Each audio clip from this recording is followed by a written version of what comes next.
Aujourd'hui, j'aimerais répondre à la question: est-ce que tous les Gohonzon ont la même valeur? Le mot Honzon signifie vénéré fondamental. L'idéogramme Go est un préfixe honorifique impliquant que l'on éprouve du respect pour le mot qui suit. Dans la lettre à Misawa, datée de l'année 1278, une fois qu'il se fut retiré au mont Minobu, Nichiren Daishonin écrit: « En ce qui concerne mes enseignements, considérez ceux qui précèdent mon exil sur l'île de Sado comme l'équivalent des enseignements de Bouddha antérieurs au Sutra du Lotus. » Plus loin dans la même lettre, il écrit: « Dans la nuit du 12e jour du 9e mois de la 8e année de l'ère Bunnei, 1271, j'ai échappé de justesse à une exécution par décapitation à Tatsunokuchi. Suite à cet événement, j'ai éprouvé une profonde compassion pour mes disciples, car jusqu'alors je ne leur avais encore révélé le véritable enseignement. C'est en prenant conscience de cela que j'ai, depuis la province de Sado, transmis secrètement cet enseignement à mes disciples. » La persécution de Tatsunokuchi, au cours de laquelle Nichiren Daishonin abandonna son identité éphémère de bodhisattva pratique supérieure pour manifester sa nature originelle de Bouddha fondamental, marque un tournant décisif dans l'évolution de son enseignement. En effet, depuis la fondation de son école, le 28 avril 1253, les 18 années précédant son exil à Sado en 1271 furent principalement consacrées à la diffusion du Daimoku, sans que le nom des 3 grands dharmas secrets ne soit révélé. Cependant, à la suite de la persécution de Tatsunokuchi, il révéla le mandala Honzon en tant que Bouddha fondamental de la fin du Dharma. Dès lors, il rédigea des traités majeurs, tels que le traité qui ouvre les yeux, où il expose l'identité du Honzon en termes de personne, et le traité sur le Honzon de la contemplation de l'esprit, qui clarifie le Honzon en termes de Dharma. Considérer les enseignements de Nichiren Daishonin antérieurs à la persécution de Tatsunokuchi comme les enseignements du Bouddha antérieurs au Sutra du Lotus ne signifie pas que ces enseignements antérieurs soient erronés. Il existe en effet un principe appelé ouverture et intégration, kai-e en japonais. Il révèle que les enseignements antérieurs et circonstanciels du Bouddha furent prêchés en tant que moyen et qu'avec l'enseignement du Sutra du Lotus, ils furent positionnés d'un point de vue plus élevé, ce qui révéla leur véritable valeur. Le but du vénéré Shakya était de révéler le véhicule unique, le véritable enseignement du Bouddha. Toutefois, afin de guider ses disciples, il ouvrit ce véhicule unique en 3 véhicules, les enseignements destinés aux auditeurs, au Bouddha pour soi et au Bodhisattva. Une fois qu'il eut révélé le Sutra du Lotus, son véritable enseignement, le véhicule unique, les 3 véhicules furent alors intégrés dans le véhicule unique du Bouddha et prirent toute leur véritable signification et valeur. Il en est de même avec l'enseignement de Nichiren Daishonin. Avant son exil à Sado, il ne parla que du Daimoku. Une fois exilé, il révéla le Gohonzon, ce qui fait comprendre par le processus d'ouverture et d'intégration que quand il parlait du Daimoku, il y a des cas où il s'agissait en fait du Gohonzon. Un excellent exemple de la vie quotidienne pour illustrer ce processus de suite d'événements dont on ne comprend pas immédiatement les tenants et les aboutissants, mais qui deviennent clairs une fois la conclusion révélée, est un roman policier ou un film à suspense. Dans ce type de récit, l'intrigue est souvent construite autour de mystères complexes. Des éléments parfois apparemment insignifiants ou décousus sont introduits tout au long de l'histoire. Des indices partiels, des personnages ambigus ou des événements énigmatiques. Le lecteur ou le spectateur est laissé dans l'incertitude, spéculant sur le sens de ces éléments et leur rôle dans la trame générale. Ce n'est qu'à la fin, lorsque le coupable est révélé ou que les faits cachés sont exposés, que tout s'emboîte parfaitement. Les indices prennent alors tout leur sens, et les événements qui paraissaient flous ou mystérieux se révèlent logiques et cohérents. Agatha Christie ou encore les films Le Sixième Sens avec Bruce Willis, Un homme d'exception avec Russell Crowe, ou encore les autres avec Nicole Kidman et Shutter Island avec Leonardo DiCaprio, sont de bons exemples de récits où la compréhension globale n'émerge qu'à la toute fin, éclairant rétrospectivement l'ensemble de l'histoire. L'attitude de Nichiren Daishonin, qui n'inscrivit les Gonzon qu'après s'être affirmé en tant que Bouddha fondamental, démontre que seule une personne ayant atteint l'état de Bouddha est qualifiée pour inscrire un Gonzon. Nichiren Daishonin aurait inscrit son premier Gonzon le 8 juillet 1273 au cours de son exil à l'île de Sado. Par la suite, il en inscrivit d'autres personnalisés en fonction du destinataire, dont 130 existent encore. Toutefois, c'est le 12 octobre de la deuxième année de Koan, 1279, qu'il inscrivit le Daigoronzon, but ultime de sa venue en ce monde. Dans les difficultés du saint, Shonin Gonanji, il écrit « Face au sud, dans le sanctuaire du Bouddha du pavillon de tous les Bouddhas du temple appelé Seichoji, à l'heure du cheval, j'ai parlé pour la première fois de cette doctrine. Cela fait à présent 27 ans en cette deuxième année de Koan, année du lièvre, signe de terre cadette. Il fallut plus de 40 ans au Bouddha, plus de 30 ans au grand maître du Tendai, plus de 20 ans au grand maître Dengyo pour qu'ils réalisent le but de leur venue en ce monde. Inutile d'évoquer les difficultés qu'ils rencontrèrent. Je les ai déjà mentionnées. Moi, il m'a fallu 27 ans. Les épreuves que j'ai endurées sont telles que vous les connaissez. Nichiren Daishonin fonda son école le 28 avril 1253 et c'est 27 ans plus tard qu'il inscrivit le Daigoronzon.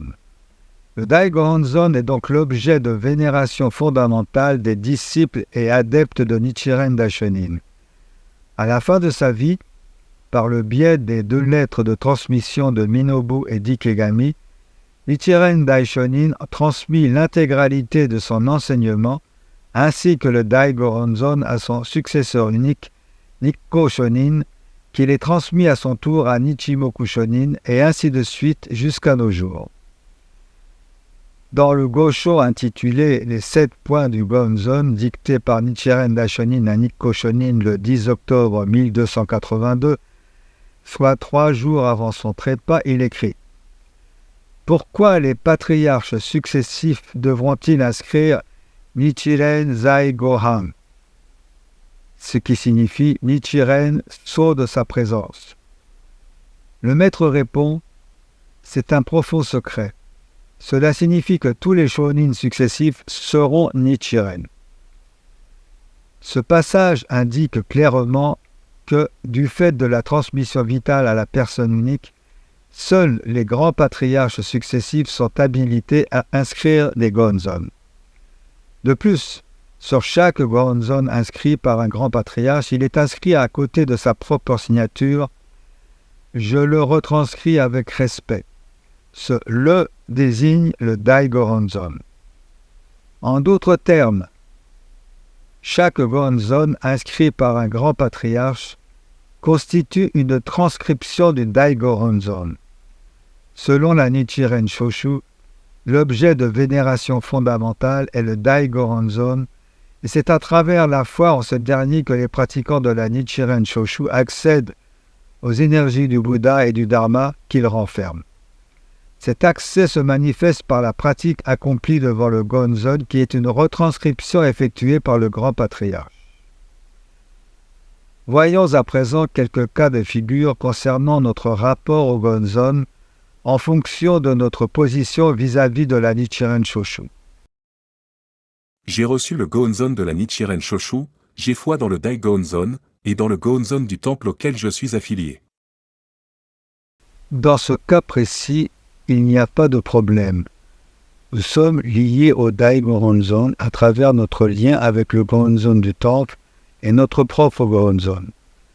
Dans une lettre à Shijo Kungo, Nichiren Daishonin écrit « Vos pèlerinages fréquents chaque année déterminent l'effacement de vos péchés et de vos entraves depuis le sans commencement au cours de cette vie.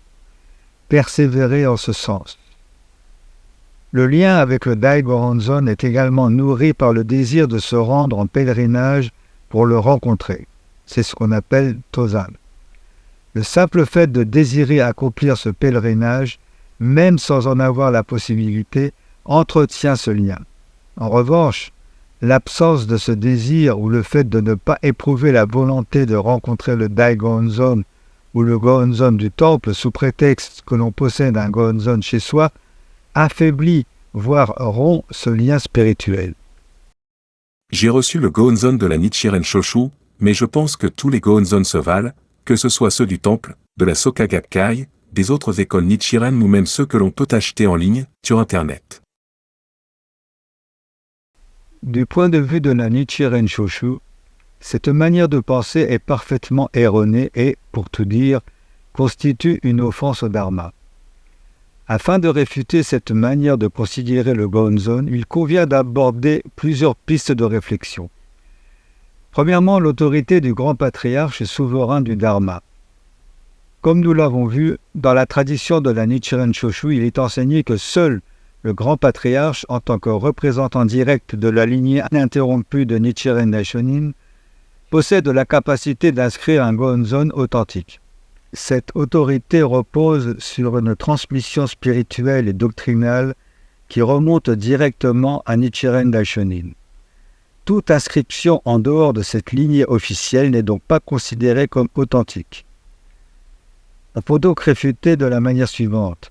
Un Gohonzon inscrit en dehors de cette lignée manquerait de l'autorité spirituelle et doctrinale conférée par Nichiren Daishonin et transmise à travers les successeurs légitimes de l'école. Deuxièmement, la nature du Gohonzon. Le Gohonzon n'est pas un simple objet religieux que l'on pourrait comparer ou reproduire à volonté. Selon la Nichiren Shoshu, il représente l'incarnation de l'éveil du Bouddha fondamental et un lien direct avec son enseignement. Ce n'est pas seulement une représentation graphique, mais une expression du Dharma tel qu'il a été révélé par Nichiren Daishonin. On peut donc réfuter de la manière suivante. Les Gohonzon fabriqués ou reproduits par d'autres groupes ou individus n'ont pas cette légitimité spirituelle et ne sont donc pas équivalents à ceux inscrits par le grand patriarche de la Nichiren Shoshu.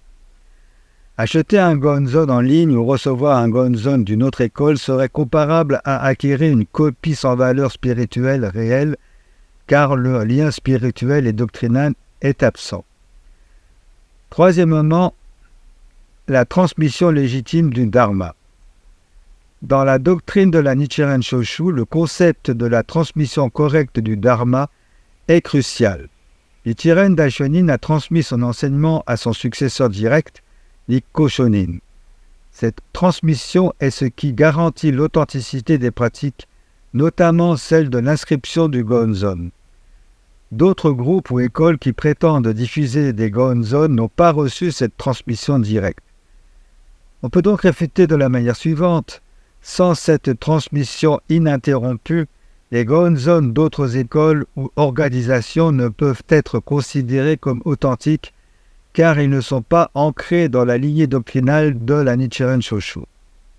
Quatrièmement, risque de déviation doctrinale. L'utilisation de Gohonzon provenant de sources non officielles comporte le risque de dérive doctrinale et de malentendus sur la véritable nature du culte et de la pratique bouddhique. Chaque Gohonzon inscrit hors de l'autorité légitime de la Nichiren Shoshu pourrait être interprété différemment, contribuant ainsi à la fragmentation et à l'affaiblissement de l'enseignement originel. On peut donc réfuter de la manière suivante. Seul un Gohonzon authentique inscrit par le grand patriarche garantit une pratique conforme aux enseignements de Nichiren Daishonin.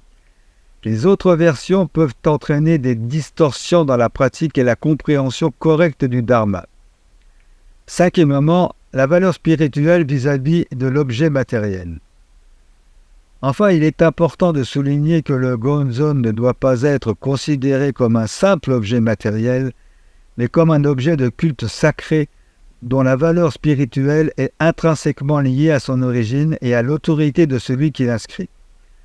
Cela dépasse la simple question de l'apparence ou de la disponibilité du Gonzon. On peut donc réfuter de la manière suivante. Penser que tous les Gonzon se valent revient à réduire le Gonzon à un simple symbole matériel, ignorant ainsi la profondeur spirituelle et doctrinale de ce qu'il représente dans la tradition de la Nichiren Shoshu. Conclusion.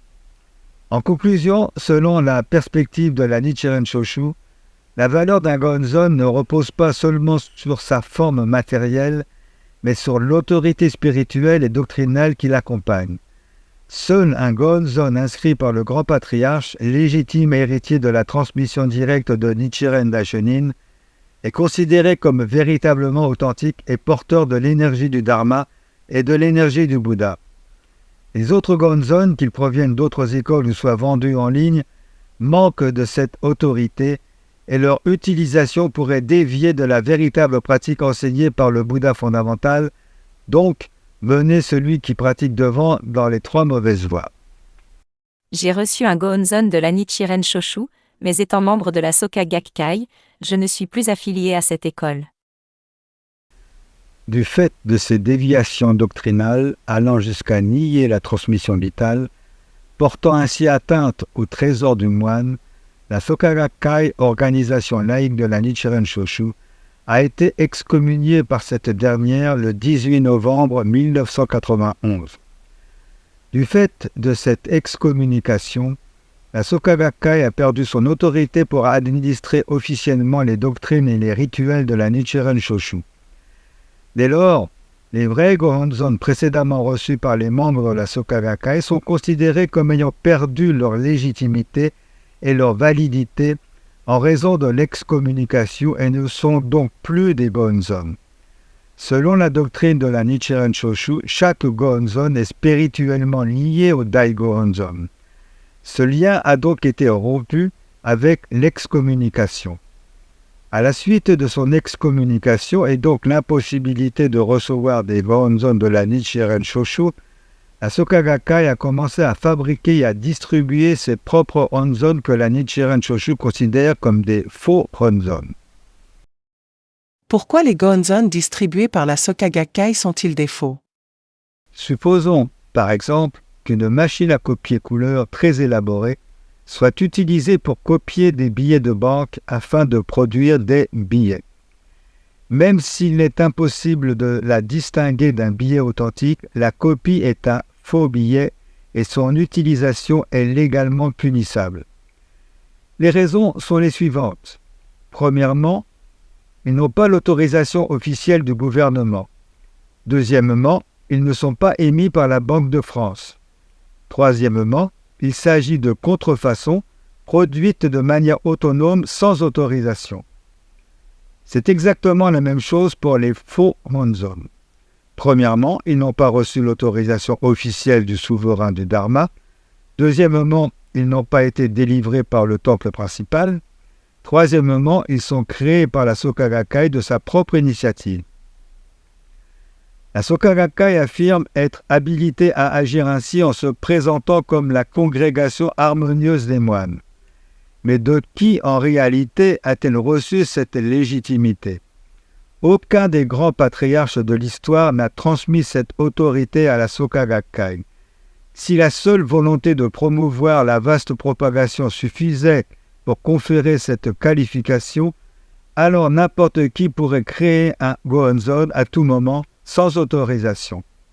Cela plongerait le bouddhisme de Nichiren Daishonin dans la confusion et mènerait à sa destruction.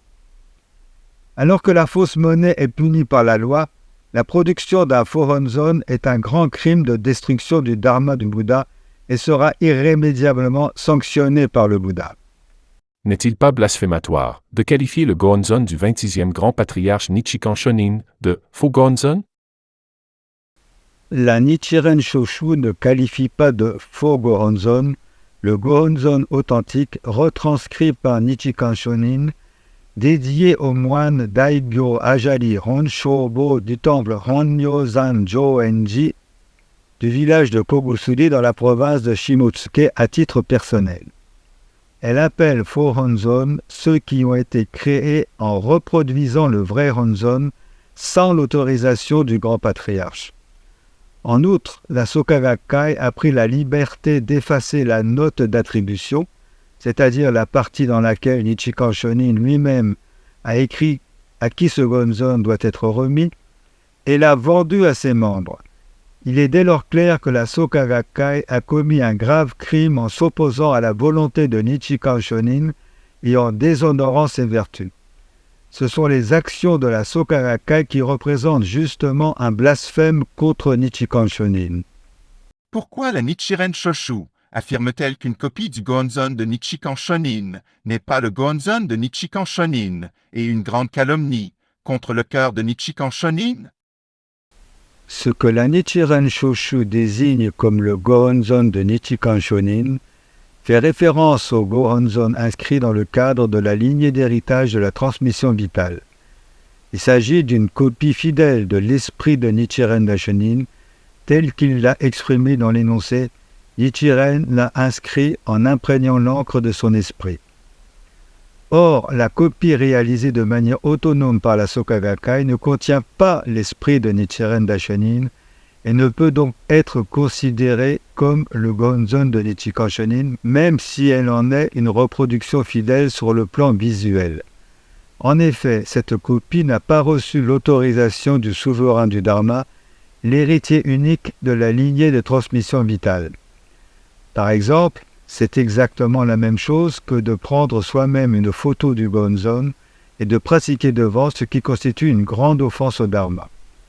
En outre, la Soka Gakkai s'est permis d'effacer et de modifier la dédicace Daigyo Ajari Honshobo Nissho qui était inscrite sur le Gohonzon de la main de Nichikan Shonin, ce qui constitue naturellement une grande offense au Dharma à l'égard du cœur de Nichikan Shonin. La Soka Gakkai a d'abord déclaré qu'elle n'avait pas autre choix que de dupliquer et de distribuer le Gohonzon, parce que la Nichiren Shoshu avait unilatéralement cessé de le lui donner. Est-ce vrai? Pour répondre à cette question, il faudrait d'abord savoir pourquoi la Nichiren Shoshu a cessé de conférer des Gohonzon aux membres de la Soka Gakkai. La Nichiren Shoshu observe scrupuleusement l'enseignement des rites et l'enseignement du Dharma depuis Nichiren Daishonin et Nikko Shonin, et remet le Gohonzon à toute personne qui croit et pratique correctement. Il en était de même vis-à-vis de la Soka Gakkai.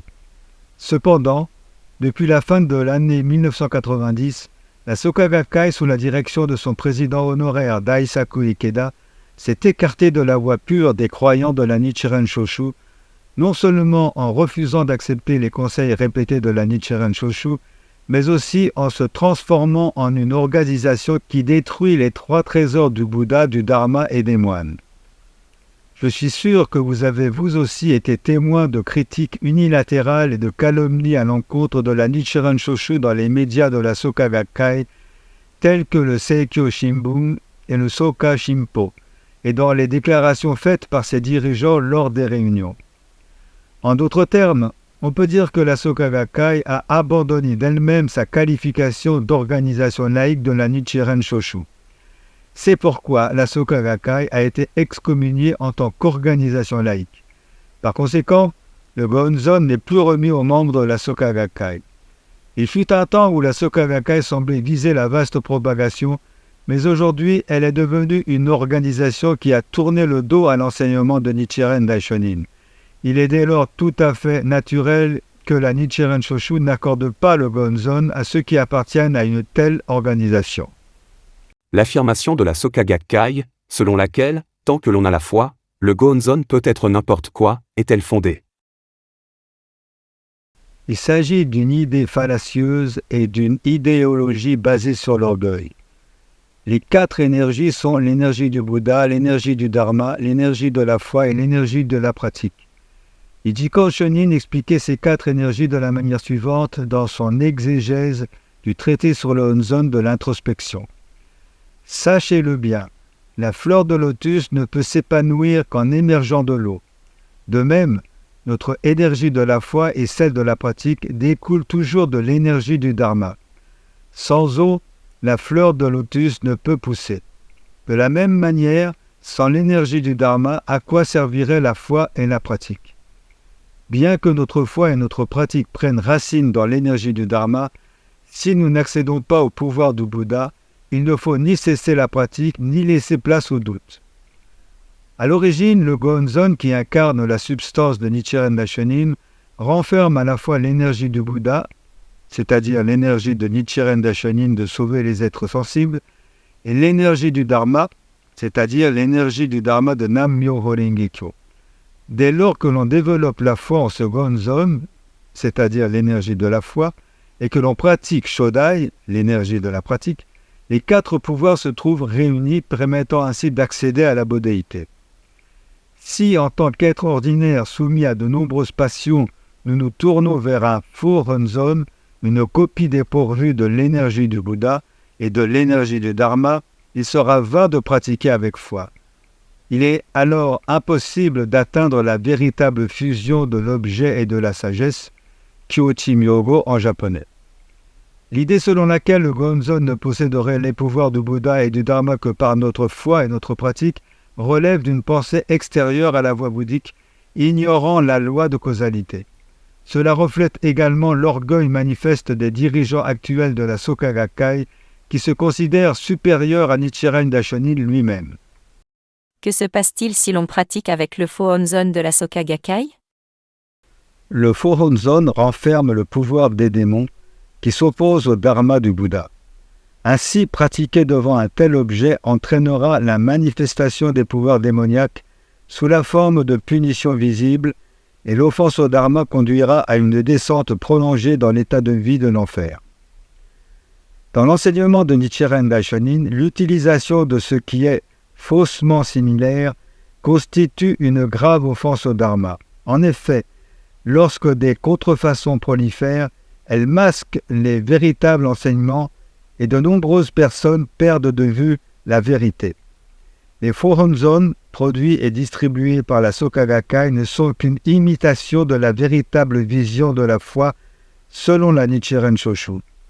Bien qu'ils puissent ressembler formellement au Gohonzon de Nichikan Shonin, beaucoup ont du mal à distinguer l'authentique Gohonzon des faux.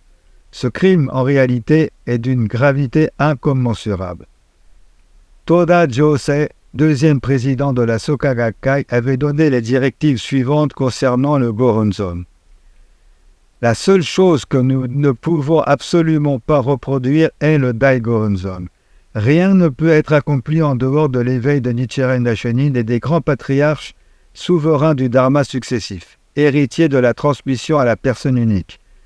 Par conséquent, les Honzon inscrits par les membres des sectes Butsuryu et Ninobu n'ont aucun pouvoir. Parce qu'ils sont faux, ils sont dépourvus de pouvoir. Au contraire, ils possèdent une nature démoniaque et c'est pour cela qu'ils doivent être redoutés. Pour finir, je dirais aux membres de la Soka Gakkai, vous pensez peut-être, je n'ai pas remplacé le Gohonzon, je pratique devant le Gohonzon tel qu'il était dans le passé, donc tout va bien. Toutefois, ceci est une grossière erreur. Le Honzon qui est actuellement accroché dans de nombreux bâtiments de la Soka Gakkai et dans les temples dissidents est une copie agrandie d'un faux Honzon. Sans le savoir, vous avez l'occasion de joindre les mains devant.